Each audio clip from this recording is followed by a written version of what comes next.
And joining me now to further discuss this is Doug King, criminology professor at Mount Royal University. Professor, thanks for being here.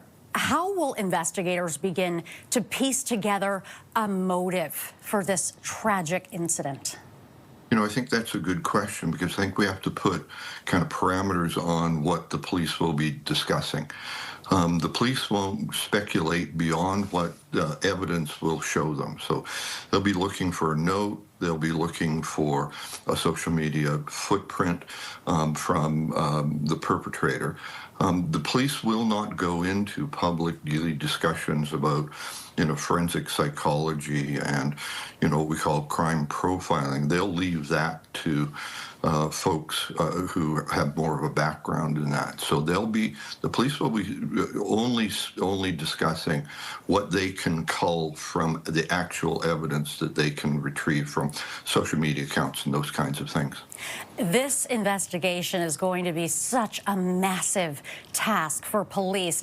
All of the victims, also the fact that there are two scenes, the home and the school. When investigators are looking over both of these scenes, what will they be taking into account? Yeah, I suspect that the investigation at the particular crime scenes is actually wrapping up. They will have documented the crime scene. They will have collected any evidence from the crime scene, shell casings, those kinds of things.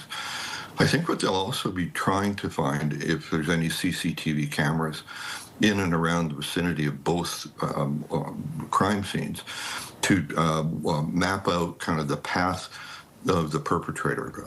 When did they leave the home? Was the school sufficiently locked down, as all schools should be locked down? Did the individual enter the school and go to a particular place? Why did they go to that place? So that'll be the kinds of things that the police will be looking at right now. They pretty much will have wrapped up the investigation of both the crime scenes, but now it's about, let's move out a little bit further and see what the evidence suggests. And now a big question as well is about the weapons that were used. How will investigators determine how they ended up in the possession of the shooter?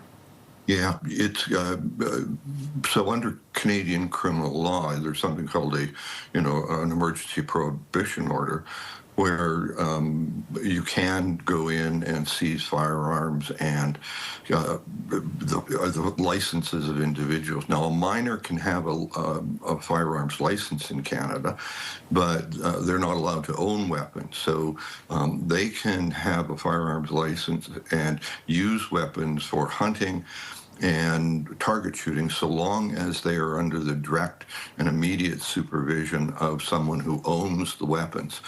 So I think what we're going to need to find out is who requested that the weapons be returned.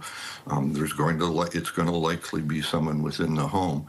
And what precautions did that individual give the police that say, no, I've got this under control?